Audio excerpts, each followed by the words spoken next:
Welcome to ವಸ್ತ್ರ blogs. ನಾನು ನಿಮ್ಮ ವಸಂತ್. ಗ್ರೋ ಈ ಟೈಮ್ ಬಿಗ್ ಬಾಸ್ ಬಂದ್ಬಿಟ್ಟು ಕನ್ನಡದಲ್ಲಿ ಯುನಿಕ್ ಆಗಿರತ್ತೆ ಅಂತ ಹೇಳಿದ್ರು. ಅಗ್ನಿ ಪರೀಕ್ಷೆ, ಕಾಮನ್ ಮ್ಯಾನ್ ಎಂಟ್ರಿ ಅಂತ ಹೇಳಿದ್ರು. ನಾವು 2 ಮಂತ್ಸ್ ವೆಯ್ಟ್ ಮಾಡಿದ್ವಿ, ಇವಾಗ ಬರುತ್ತೆ ಅವಾಗ ಬರುತ್ತೆ ಅಂತ. ಫೈನಲ್ ಆಗಿ ಪ್ರೋಮೋ ಬಂದಿದೆ. ವೆಯ್ಟ್ ಮಾಡಿದ್ದಕ್ಕಂತೂ ಒಂದು ಸಾರ್ಥಕ ಗುರು. 1 lakh ಪೀಪಲ್ ಅಪ್ಲೈ ಮಾಡಿದಾರಂತೆ. ಅದರಲ್ಲಿ ಓನ್ಲಿ 60 ಮೆಂಬರ್ಸ್ ಮಾತ್ರ ಸೆಲೆಕ್ಟ್ ಆಗಿದ್ದಾರೆ. ಯಾರೆಲ್ಲ ಸೆಲೆಕ್ಟ್ ಆಗಿದಾರೋ all the best and congratulations. ಯಾರೆಲ್ಲ ಸೆಲೆಕ್ಟ್ ಆಗಿಲ್ವೋ ತುಂಬಾ ತಲೆ ಕೆಡ್ಸ್ಕೊಂಬೇಡಿ. ಈ ತರ ಆಪರ್ಚುನಿಟೀಸ್ ಮತ್ತೆ ಮತ್ತೆ ಬರ್ತಿರತ್ತೆ. ನೀವು ಅಲ್ಲವರೆಗೂ ಪ್ರಯತ್ನ ಮಾಡಿರೋದೇ ಗ್ರೇಟ್. ಸೊ ನಿಮ್ ಕೂಡ ಒಂದು all the best for your future. ತುಂಬಾ ವರಿ ಆಗ್ಬೇಡಿ. ಮತ್ತೆ ಈ ಪ್ರೋಮೋ 49 ಸೆಕೆಂಡ್ಸ್ ಇದೆ. ತುಂಬಾ ಟಾಸ್ಕ್ ಇದೆ. ಪ್ರೋಮೋ ನೋಡ್ಕೊಂಡೆ ಮಾತಾಡೋಣ. ಅಪ್ಲಿಕೇಶನ್ ಹಾಕಿದ ಶರಣಿ ಹಿಡಿದು 60 ಜನರನ್ನ ಈ ಅಗ್ನಿ ಪರೀಕ್ಷೆಗೆ ನಾನು ಈಗಾಗಲೇ ಹೇಳ್ದಂಗೆ 60 ಮೆಂಬರ್ಸ್ ಸೆಲೆಕ್ಟ್ ಆಗಿದ್ದಾರೆ. ಲಕ್ಷಾಂತರ ಜನದಲ್ಲಿ 60 ಮೆಂಬರ್ಸ್ ಸೆಲೆಕ್ಟ್ ಆಗಿದಾರಂತೆ.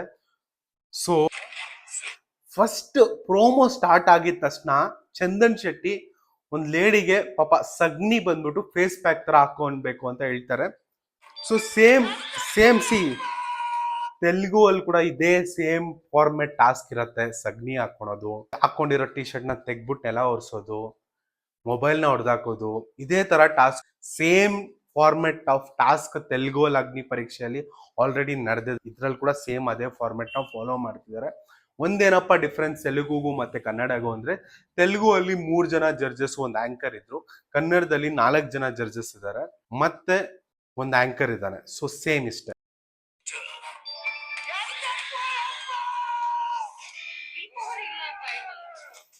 ಇದ್ರಲ್ಲಿ ನೋಡಿದ್ರೆ ಸೇಮ್ ಒಬ್ಬ ಮಾಸ್ಕ್ ಹಾಕೊಂಡಿದ್ದಾನೆ. ತೆಲುಗು ಅಲ್ಲಿ ಕೂಡ ಅಷ್ಟೇ ಒಬ್ಬ ಮಾಸ್ಕ್ ಮ್ಯಾನ್ ಅಂತ ಒಬ್ಬ ಇದ್ದ. ಸೊ ಸೇಮ್ ಅವನ್ ತರಾನೇ ಇವನು ಇದ್ದಾನೆ. ಸೊ ಪಾಪ ಯಾರೋ ಇನ್ನೊಂದು ಟಾಸ್ಕ್ ಬಂದು ಮೇಕಪ್ ನ ಹೊಡೆದಾಕೋದು, ಫುಲ್ ಮೇಕಪ್ ನ ಹೊಡೆದಾಕೋದು. ಹುಡುಗಿರ್ಗೆ ನಿಮ್ಗೆ ಗೊತ್ತಿದೆ, ಹುಡುಗಿರ್ಗೆ ತುಂಬಾ ಮೇಕಪ್ ಅಂದ್ರೆ ಇಷ್ಟ. ಸೊ ಅದ್ ಮೇಕಪ್ ನ ಹೊಡಿಬೇಕು ಅಂದ್ರೆ ನಮ್ಗೇನು ಸುಮ್ನೆ ಜುಜುಬಿ ಅಂತ ಅನ್ಸುತ್ತೆ. ಮೇ ಬಿ ನೋಡೋ ಹುಡುಗಿರ್ಗೆ ಸ್ವಲ್ಪ ನೋವು ಅನ್ಸುತ್ತೆ. ಇವನ್ ಯಾವನೋ ಒಬ್ಬ ಡಿಫ್ರೆಂಟ್ ಗುರು, ಯುನಿಕ್. ಪಾಪ ಕಷ್ಟಪಟ್ಟು ಗಿನ್ನಿಸ್ ವರ್ಲ್ಡ್ ರೆಕಾರ್ಡ್ ನ ಅಚೀವ್ ಮಾಡಿದಾನೆ. ಸೊ ಸರ್ಟಿಫಿಕೇಟ್ ನ ಬಿಗ್ ಬಾಸ್ ಅಂತ ಒಂದು ಶೋಗೋಸ್ಕರ ಅರ್ದಿದ್ದಾನೆ. May be first of all ನನ್ನ ಪರ್ಸ್ಪೆಕ್ಟಿವ್ ಅಲ್ಲಿ ಕೇಳಿದ್ರೆ 2 ಥಿಂಗ್ಸ್ ನನ್ನ ಮೈಂಡ್ ಬರುತ್ತೆ. ಒಂದು ಬಂದ್ಬಿಟ್ಟು ಅವ್ನ ಗುಂಡಿಗೆಗೆ ಮೆಚ್ಕೊಬೇಕು. ಸೆಕೆಂಡ್ ಥಿಂಗ್, ನಾವು ಕಾಲೇಜಸ್ ಅಲ್ಲಿ ಇದ್ದಾಗ ಏನಾದ್ರು ಒಂದು ಸರ್ಟಿಫಿಕೇಶನ್ ಕಳ್ದೋದ್ರೆ ಸೇಮ್ ಡಿಪಾರ್ಟ್ಮೆಂಟ್ಗೆ ನಾವು ಕಳ್ದೋಗಿದೆ ಅಂತ ಒಂದು ಕೊಟ್ರೆ, ಒಂದು ಅರ್ಜಿ ಕೊಟ್ರೆ ಮೇ ಬಿ ಆ ಸರ್ಟಿಫಿಕೇಶನ್ ರಿಟರ್ನ್ ನಮಗೂ ಬರ್ಬೋದು. ಆ ತರ ಬರ್ಬೋದೇನೋ ಅಂತಾನು ಸಿಗ್ಲಿರ್ಬೋದು, ನನಗೆ ಗೊತ್ತಿಲ್ಲ. ಬಟ್ ಇವು 60 ಮೆಂಬರ್ಸ್ ಅಂತೂ ಮೈಂಡ್ ಅಲ್ಲಿ ಫುಲ್ ಫಿಕ್ಸ್ ಆಗ್ಬಿಟ್ಟಿದ್ದಾರೆ.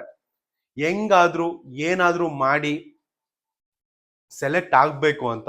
ಬಿಗ್ ಬಾಸ್ ಅಂದ್ರೇನೆ ಒಂದು ಮೈಂಡ್ ಪ್ಲಸ್ ಫಿಸಿಕಲಿ ಸ್ಟ್ರಾಂಗ್ ಇರಬೇಕು, ಮೆಂಟಲಿ ಸ್ಟ್ರಾಂಗ್ ಇರಬೇಕು. ಕೆಲವೊಂದೊಮ್ಮೆ ಫಿಸಿಕಲ್ ಗಿಂತ ಮೆಂಟಲಿ ತುಂಬಾ ಸ್ಟ್ರಾಂಗ್ ಇರಬೇಕು. ಬಟ್ ಟಾಸ್ಕ್ ಅಷ್ಟೇ, ಇವರು ಫಿಸಿಕಲಿ ಮೆಂಟಲಿ ಸ್ಟ್ರಾಂಗ್ ಇರೋರ್ನ ಮಾತ್ರ ಸೆಲೆಕ್ಟ್ ಮಾಡ್ತಾರೆ.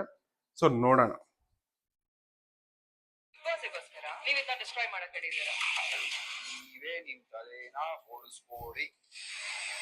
ಸೊ ಇದು ಹೈಲೈಟ್, ತಲೆ ಬಡಿಸ್ಕೊಳೋದು.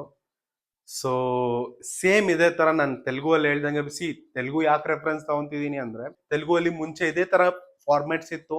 ಸೊ ಅದರಿಂದ ರೆಫರೆನ್ಸ್ ತಗೊಂತಿದ್ದೀನಿ. ಸೇಮ್ ಇದೇ ಫಾರ್ಮೆಟ್ ಅಲ್ಲಿ ಸೇಮ್ ನಡೆದಿದೆ. ಸೊ ಅದ್ರಲ್ಲೂ ಅಷ್ಟೇ ಒಬ್ಬ ಮಾಸ್ಕ್ ಮ್ಯಾನ್ ಅಂತ ಫುಲ್ ಆನ್ ದ ಸ್ಪಾಟ್ ಅವ್ನ್ ಫುಲ್ ಬೋಡ್ಸ್ಕೊಂಡ ತಲೆನ. ಸೊ ಇದ್ರಲ್ಲೂ ಸೇಮ್ ವಿನಯ್ ಗೌಡ ಅವರು ಸೇಮ್ ಹೇಳಿದ ತಕ್ಷಣ ಒಬ್ಬ ಇಮಿಡಿಯೇಟ್ ಆಗಿದೆ. ಇದು ಗುರು ಹೈಲೈಟ್ ಅಂದ್ರೆ ಇದು ಅಮುಕು ಡುಮುಕು. ಮೇ ಬಿ ಪ್ರೋಮೋಗೋಸ್ಕರ ಏನಾದ್ರು ನೋಡ್ಬೇಕು. ಫಸ್ಟ್ ಟಾಸ್ಕ್ ಫಸ್ಟ್ ಡೇಗೋ ಶೋ ಇಂದ ಹೋಗ್ಬಿಡ್ತಾನ. ಜಸ್ಟ್ ಇದೇನಾದ್ರು ಒಂದು ಪ್ರೋಮೋ ಟ್ಯಾಟಿಕ್ಸ್ ಅಂತ ನೋಡ್ಬೇಕು. ಸಂಗೀತ ಅವ್ರನ್ನ ಇಂಪ್ರೆಸ್ ಮಾಡುವಂತ ಹೇಳ್ತಾನೆ. ಸೊ ಹುಡುಗರಿಗೆ ಹೇಳ್ಬೇಕಂದ್ರೆ ಇದೊಂದು ಒಳ್ಳೆ ಟಾಸ್ಕ್. ಮೇ ಬಿ ಅವ್ನ ಸ್ಟ್ರಾಟಜಿ ಡಿಫ್ರೆಂಟ್ ಆಗಿರ್ಬೋದು. ನೋಡೋಣ ಇದೇ ಭಾನುವಾರ ಇನ್ನು ಯಾವ ತರ ಟಾಸ್ಕ್ ಇರತ್ತೆ, ಏನೇನಾಗತ್ತೆ ಅಂತ ನೋಡೋಣ.